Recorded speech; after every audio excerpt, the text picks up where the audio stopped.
So, J. Ruud, what lovable book are we talking about today? Well, Stacey Margaret Jones, I'll give you a hint. Gussie Finknottle. Jeez Louise.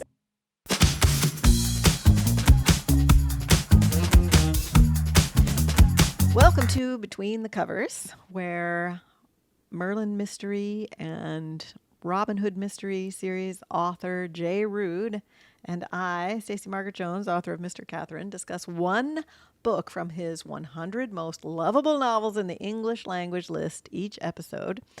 And I am currently getting hints for this week's book. Have I read this book? I believe so. Oh, man. I hate it when that happens. My retention is not so great, I guess. I'm finding out through the course of this series that my retention blows. All right. Hint number 2. Hint number 2, Stiffy Bing. Oh, that's the same hint. No, it's not. Those are two different names. You think I've read this book? I think so, or you've read something like it. Okay, hint number 3. Hint number 3, an 18th century silver cow creamer. Uncle. This is a novel called The Code of the Woosters. Oh, by P.G. wondered. Wodehouse. I wondered if it was Wodehouse, but With a name like Gussie Finknottle. I guess I should have known. That's a I should very have. Woodhouseian kind I of should have name. gotten it, and I know you love Wodehouse. I'm surprised it took us this long to get to Wodehouse. Is there more than one Wodehouse book on your list? No, Okay, all right. although I had a lot to choose. I was going to say you could have the 100 most lovable novels, and they all 100 could be Wodehouse. The 100 most lovable Wodehouse novels in the English language. Well, P.G. Wodehouse was one of the most prolific I know. and consistently funny writers in British history. You have a lot of his novels. His first novel was called The Pot Hunters. It was published in 1902, and his last novel that he completed and was posthumously published was Ants Aren't Gentlemen in 1974. So over 72 years he was writing and publishing he wrote novels. a lot. He wrote 71 novels, 24 collections of short stories, so 95 fiction books in all, plus 42 plays, many of them musicals, on which he collaborated most often with Guy Bolton and occasionally Jerome Kern, Oh, and most famously with Cole Porter on Anything Goes. yeah, I was going to say Anything Goes. Well, Also 15 film scripts, so 3 autobiographies, 2 volumes of letters. So there's a lot of Wodehouse out there. if you're writers looking. write, and he wrote. He continued. So, okay, which book is it again by him? This is The Code of the Woosters. Okay, so it's Jeeves. It's a Jeeves novel. Yeah. All right, before we go on, he wrote Jeeves novels, and then he also wrote another series, right? Well, he wrote. He that liked correct? writing series. He had 15 Blandings Castle novels. Okay, Blandings Castle, that's what I was thinking of. Which are about life in this country estate, and the main character has a pet pig that he's very fond of. Also, there are 4 Smith novels, Smith with a Okay. P, Because P-S-M-I-T-A, because of course. of course. There are 5 Uncle Fred novels and 7 Uxbridge novels, but his most popular, most acclaimed books are 18 novels featuring Bertie Wooster and his butler / savior figure, Yes. Jeeves. Okay, so that's what we read a Jeeves novel, I believe. At least one, yeah. Okay. Okay. How long is this book?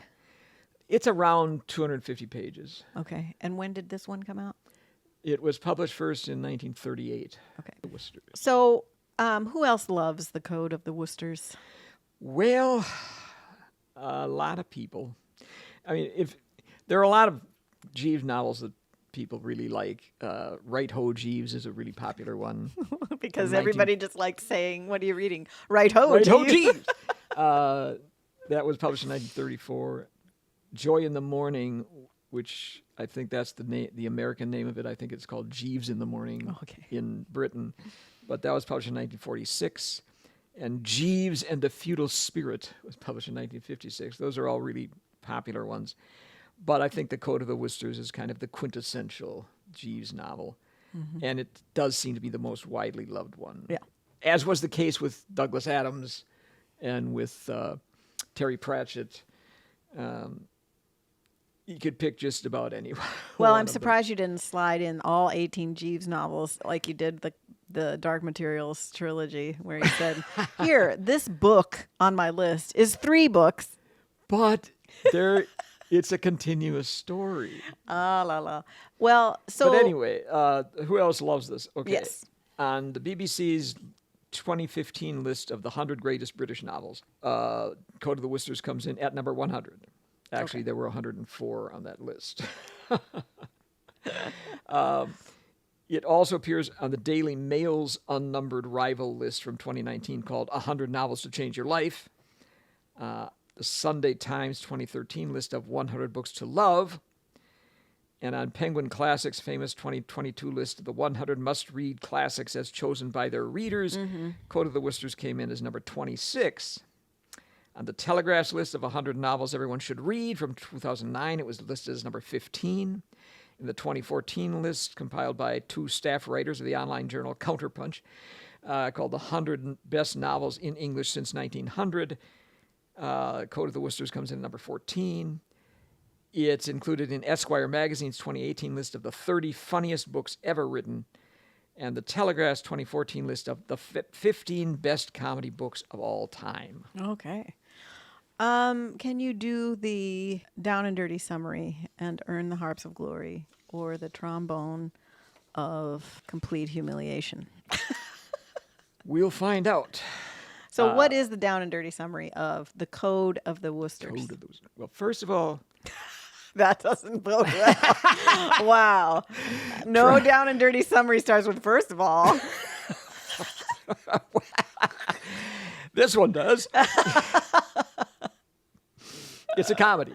Okay. So, like typical comedies, there's a young couple who wants to marry or get together, and they represent the new society It's a classic comedy. that will bring the happy ending, but they're prevented by a blocking figure, often in the form of the lady's father or guardian, who must be thwarted for the couple to succeed and bring on the better new society in the end. And other characters tend to be aligned with one side or the other. In the Code of the Woosters, the protagonist is Bertie Wooster, as usual, but he's a helping figure in the courtship of 2 of his old school pals. So this is where it gets more complex. Gussie Finknottle, Oh, okay. who's she is. engaged off and on to the dramatic and sentimental Madeline Bassett, and the hapless curate Harold Stinker Pinker, who hopes to marry the brash Stephanie Stiffy Bing. Oh. And both sets of lovers are on again, off again, mainly because the chief blocking figure, Sir Watkin Bassett, is Madeline's father and Stiffy's uncle, and he's not ready to consent to either marriage. Okay. And he's assisted by a very large and muscular friend, Roderick Spode, and by the local constable, Oates. And Bertie Wooster is aided by his Aunt Dahlia, and by the one person who's never at a loss, no matter what the difficulty, his gentleman's gentleman, Jeeves. Okay. I'll give it to you, Harps of Glory, but I think we should start setting a timer. Then it would be an objective judge's ruling, but I'll give it to you. Is this the first Jeeves novel? No, I think it's the 3rd or 4th. Okay. All right. That Right Ho Jeeves was earlier Okay, right. by 4 Jeeves. years. All right. Well, I remember reading this book and just really, we read it aloud, and it is a delight to read aloud because his writing style is just a delight, and the way the characters talk and the fun he has with, British names and like the ones you just read. Like, it's just fun to read these aloud. Finknottle is a hyphenated name, So- as you sometimes get in amongst the Brits. Even if you're reading this to yourself, maybe you should just read it aloud because I think there was it added a layer of enjoyment to it that Yeah. we read it out loud because the words are fun to say. Yeah, yeah. A lot of the humor is from the articulation of the words, and Yeah. so I think this is one book, one set of books that you really, I don't think, lose anything if you listen to it on Audible or Well, something, because you hear, some British dude Well, I was pronouncing going to all these say, things. I suppose you could, obviously listen to it. You can read however you like. But what I'm saying is, it is fun to say the words, Yeah, not okay. just listen to them, True. but it is fun to say You are them you are aloud. correct. And I like to read a writer who writes in a way that's just fun to say, right? Yeah. Not everybody does that, right? That's not what they're trying to do, but he enjoys language so much, and his comic timing is so perfect that I think saying it aloud makes it even better. But Yeah, the book is in all of his books. They're comedies in the sense of their plot. right, the classic comedy Yeah, of the but they're also comedies just Right. in terms of their right, language, their the delivery. the way we might say comedy now, right? In terms of it's funny, right? Yeah, it's funny. What It's you're humorous. saying is funny. Well, it made me think.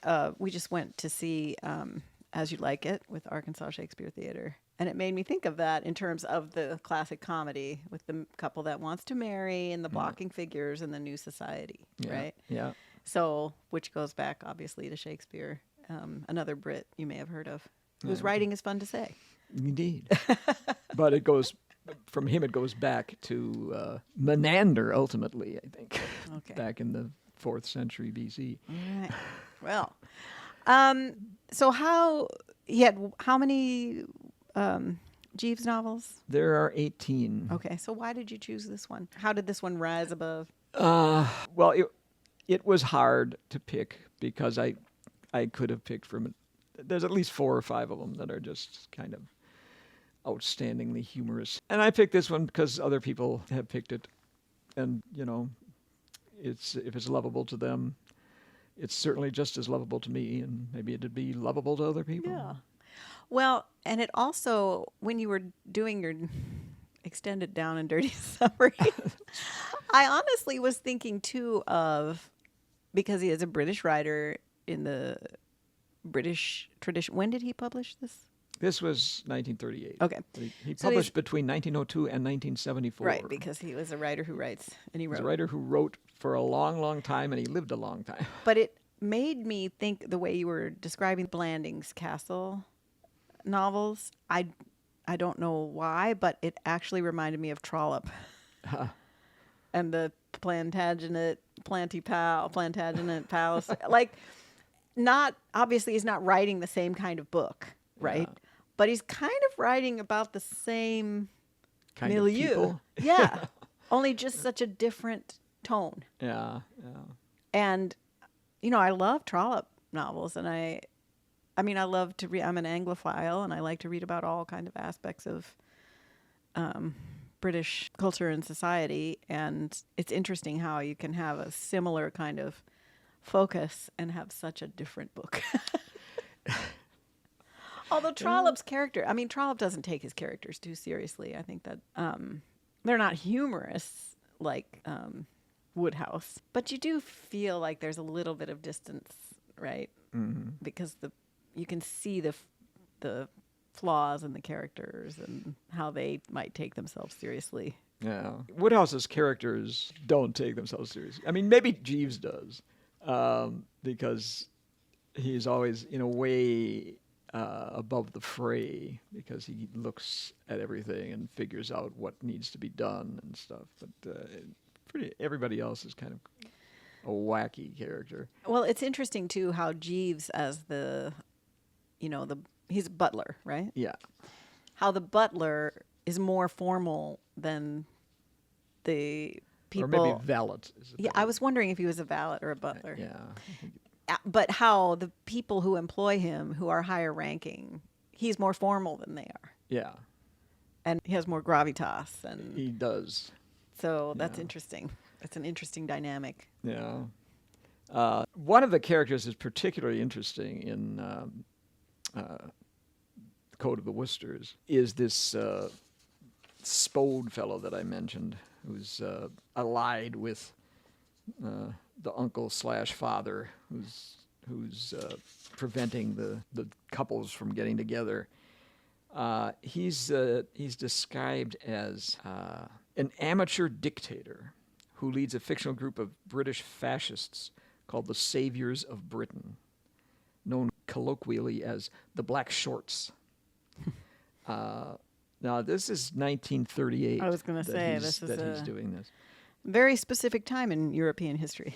And he's a bully, and he's described, here's how Wodehouse describes him: about 7 feet in height and swathed in a plaid ulster, which made him look about 6 feet across. He caught the eye and arrested it. It was as if nature had intended to make a gorilla and had changed its mind at the last moment. Oh my God, that's so his Wodehouse. His readers at the time would have immediately recognized Spode as Wodehouse's satire of Sir Oswald Mosley, who was a contemporary British leader of the British Union of Fascists, who were called Black Shirts. So Spode has the black shorts. And right. So Wodehouse's answer in 1938 to fascism is ridicule. Yeah, that's interesting. It's not just frippery. Like, he's responding to his environment, right? His political environment. Yeah. And it is something that I don't do enough, even though I remind my poetry students to look at the time in which the poem was written, not just the time in which we are reading it, right? To read those things now, kind of free of some of the current signals and signifiers in contemporary life, it can just feel that person seems silly. Yeah. But at the time, they were frightening. Yeah. But his take on it is, I mean, that hobbles them in a way that fighting with them on the merits does not hobble them. And Wodehouse seems not to be afraid of what's going to happen. Right. Because obviously he doesn't know what's going to happen. So he's sort of gently ridiculing. Spode ends up, his threat is neutralized, you could say, by the discovery that in his spare time he designs women's underclothing. So that's kind of as far as Wodehouse is prepared to go with satire. It's not biting satire. It's kind of gently ironic satire. It's also emasculating. Oh yeah, yeah. So I would think it would bite for the person who sees himself in that description, right? True. But that goes to something that's very contemporary, which I just listened to a podcast called Diabolical Lies, where they're talking about our current press secretary. And their take on her was that, she's not concerned with the facts, she's trolling us. And so arguing with her on the merits is kind of playing into her hands because it elevates her argument, right? And they were talking about this TikTok creator, Suzanne Lambert, who makes fun of the trolls for how they look, their vocabulary, like in this way, right? And she does it in a very droll kind of way. And they were saying that may be the approach, right? Because when people are amassing power, the antidote is to, pull the rug out, right? And this is kind of shows me that this is an approach people have had for a long time. Yeah. And I really appreciate you saying that because I don't think of Wodehouse in that way. But of course, it's funny now because we don't see the import of what maybe he was responding to at the time. It's unusual, I think, for him to get political. But he, given enough ammunition, I guess he does. But now, it's Wodehouse's relationship with fascism is really interesting. I'd like to hear more about this. He was living in France when France was invaded during the Second World War, and he was taken prisoner by the Germans. And I think if I remember right, he had enough time to grab 2 books. One was Shakespeare and the other was Tennyson.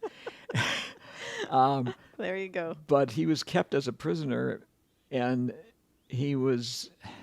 Was he was living in France just as a expat? Yeah. He wasn't a soldier No, or no, a no.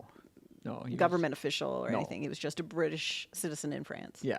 So he was taken prisoner by the Yeah. invading army. Okay. But he cooperated with the enemy, you might say, because they had him do radio broadcasts. Now, he didn't do any radio broadcasts where he was, it wasn't like, Tokyo Rose or anything. He wasn't talking about how great the Germans were, but he was just kind of But he did them. doing little satirical kinds of things, but they were on German radio, and so he was not welcome back in Britain. Lived in the United States most of the rest of his life. Oh, so ever. Well, I think he did go back, Interesting. but he wasn't really welcome. It took, I think it was Evelyn Waugh. I could be wrong about that. I'll correct it next week if I'm wrong. But I think it was Evelyn Waugh who led a kind of campaign Rehabilitation? to get him rehabilitated. That's interesting, too, then, because it also means that he's writing about British life, the Britishest of lives, right? From a distance, Yeah. which is, we've talked about this before. Edith Wharton, right? Writing about the Gilded Age in New York from France. Yeah. And other authors that do this, right? They look from time and space on something else and write about it from the perspective that time and space allows. So you wonder if some of his satire of British life is because he's not welcome to participate as a resident Brit. It becomes a little more poignant. Yeah. I didn't realize that. Also, his later books, when you get into the 50s and 60s, they all seem like they're set at the same time as his earlier books. They're all like 20s and 30s British high society. Even when he's writing in 1963. Right. He just found his... That's the time I'm going to write about. Right. I mean, he does allude sometimes to contemporary things in those books, but the household that they're set in seems like it's still in the 1930s. That's interesting. Well, we mentioned his style. Yes. Which Well, is I don't think... I mean...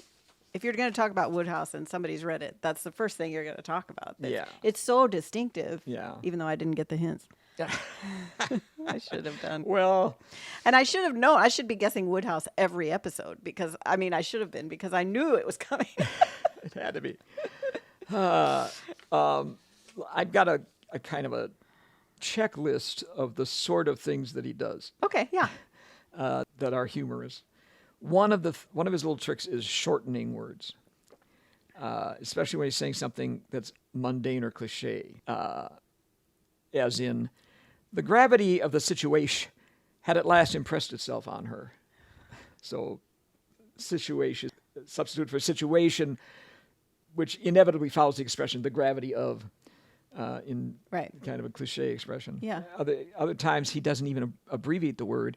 He substitutes a single letter, as in a quaver in the V for voice, Oh, wow. or turned on the H for heel. It's like his notes. Yeah. It's like if you were handwriting a novel quickly, and then he just turns it into his style. Yeah. Or it reminds you also of, E.E. Cummings, because Well, that's, are they contemporary? yeah. Yeah. So they're taking language and they're taking those kinds of abridgments Yeah. and using them to make them their own style. Yeah. That's interesting. A lot of times his humorous phraseology is a parody of some kind of high literary stylistic flourish. So it's a kind of reductio ad absurdum of serious literary techniques. Okay. So one of his favorite devices is the transferred epithet, where the adjective that describes one noun in a sentence is kind of transferred to a related noun. As when George Herbert says, in one of his poems. He describes the ragged noise and mirth of thieves and murderers. The noise isn't ragged, the thieves and murderers are ragged. Or when Thomas Gray says at the beginning of the Elegy in the Country's Churchyard, the plowman homeward plods his weary way. The way isn't weary, the plowman is. Right, right. And Wodehouse loves to use those kinds of things for comic effect. So at one point, Stiffy massages her dog's spine with a pensive foot. Wait, what is pensive? The foot?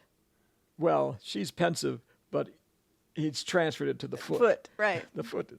Or Bertie says, I lighted a feverish cigarette.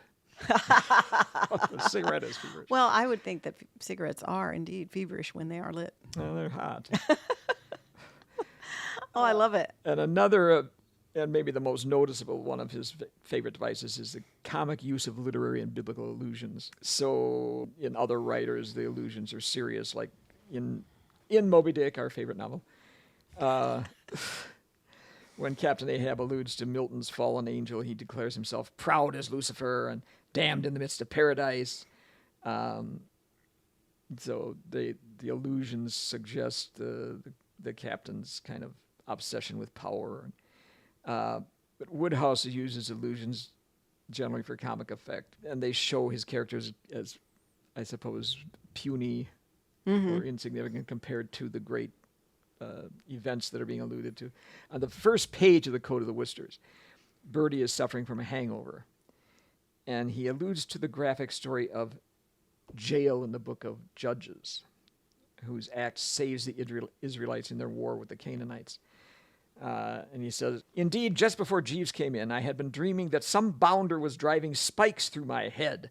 Not just ordinary spikes as used by Jael, the wife of Heber, but red-hot ones. Oh, my goodness. A lot of those allusions are to poets, like Shakespeare and Tennyson are his favorites. Yeah. And some of the romantic poets. He particularly likes Keats, and he very often, I probably once in every book, you have an allusion to Keats, and very often it's to Keats' sonnet on first looking into Chapman's Homer. In the Code of Woosters, he's speaking of Stiffy, impressed by Jeeves figuring out a stratagem to save the day. She sat up looking at him with wild surmise, which is in the end of Keats' poem. Cortez's men look at him with wild surmise when he discovers the Pacific Ocean. Oh, I love that. And a bit earlier, Stiffy emits a noise, and Bertie, who's the narrator of the novel, says it was with a sort of playful yelp like that of a woman getting together with her demon lover that the little geezer had spoken his name. And this is an allusion to Coleridge's Kubla Khan. Right. Where it's a savage place, holy and enchanted as air beneath the waning moon was haunted by woman wailing for her demon lover. Well, I love that because these novels are, they're classic comedy. They're funny, right? They feel light and frothy, right? But when you look closely, he's in conversation with some of the greatest literature in the English language. Yeah. He's he just loves those kinds of things. Yeah, I didn't realize one that. other one that's really becomes really humorous. There's two of them. Stiffy Bing, okay, she's trying to get him to make a kind of sacrifice, to get caught stealing the silver cow creamer, so that Stinker Pinker can catch him. He says, I drew no consolation from the fact that Stiffy Bing thought me like Sidney Carton. I had never met the chap, but I gathered that he was somebody who had taken it on the chin to oblige a girl. So Sidney Carton at the end of Tale of Two Cities, there's a far, far better thing I do than I have ever done, is about to get guillotined for the woman he loves. Spoiler alert. So that she can have the man she loves. And the guillotine is taking it on the chin. That's epic understatement. Yeah. I would say.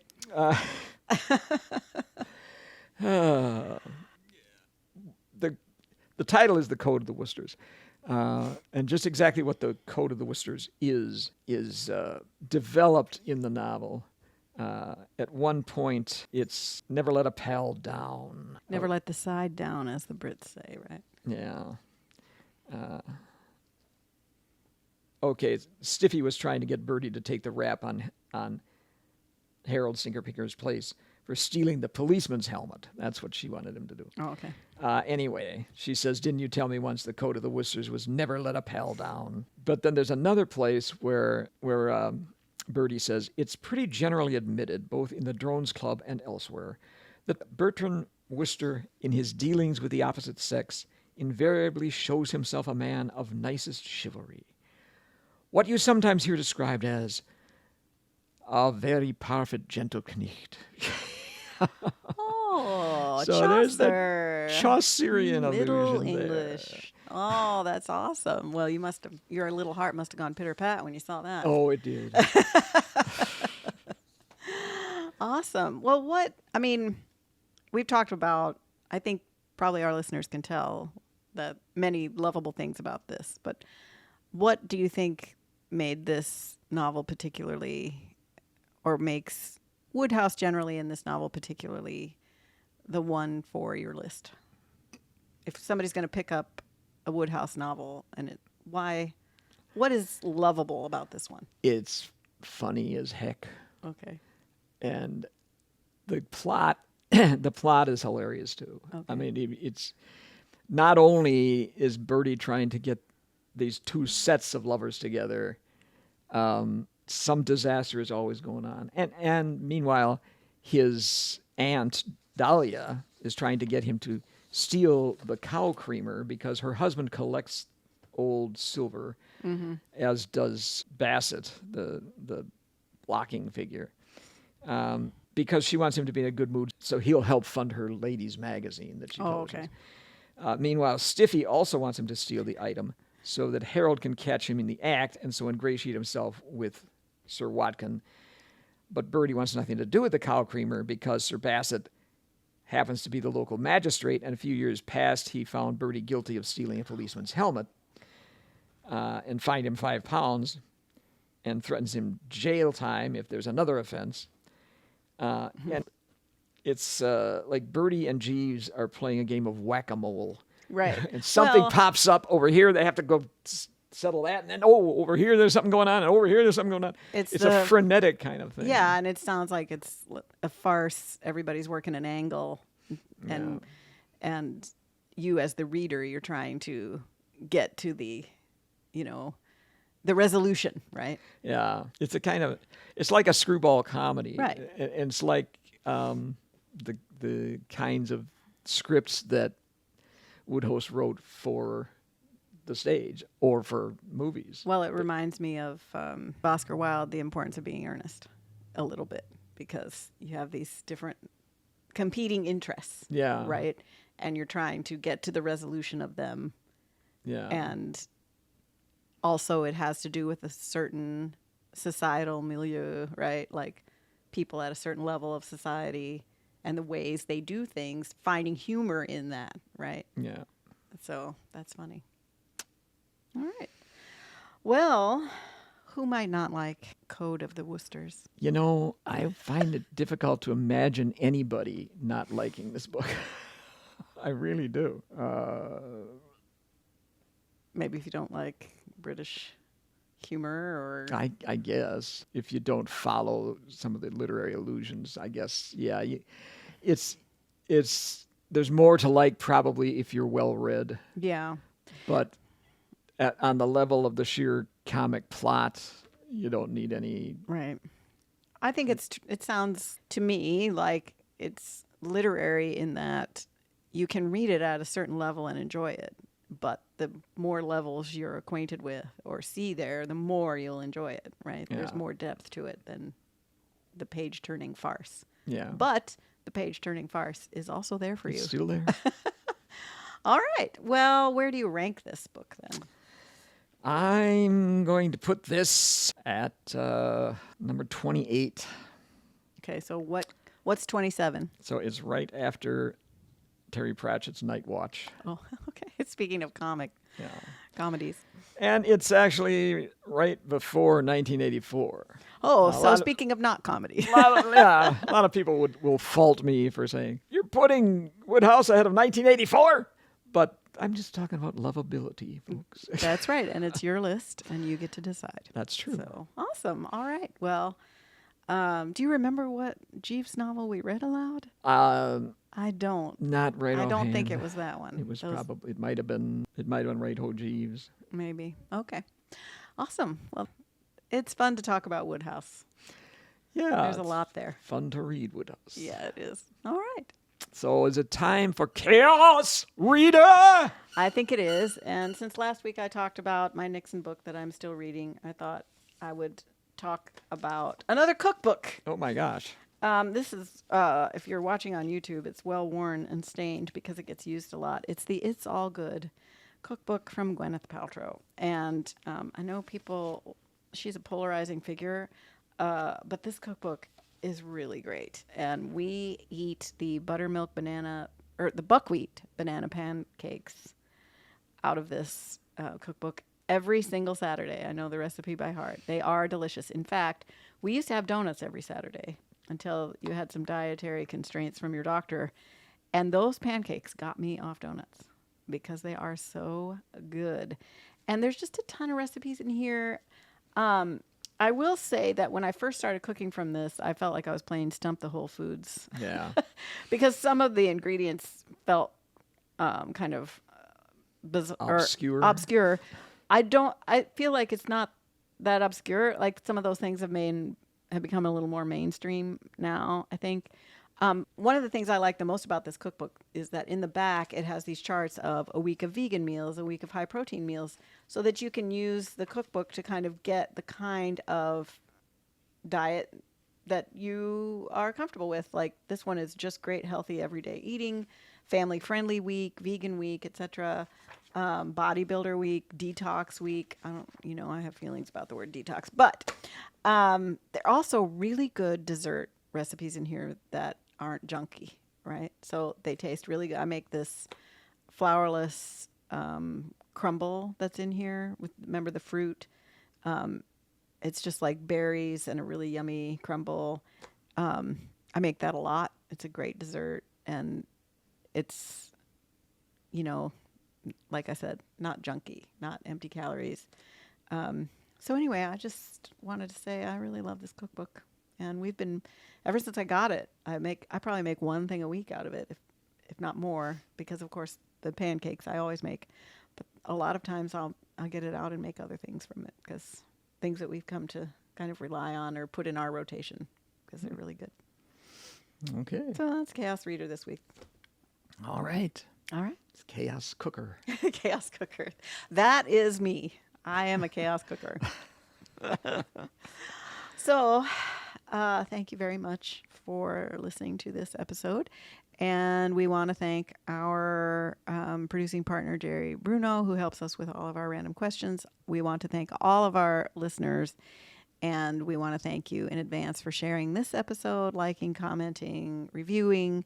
Those things help us a lot to get noticed. And we will see you next week. Between the covers.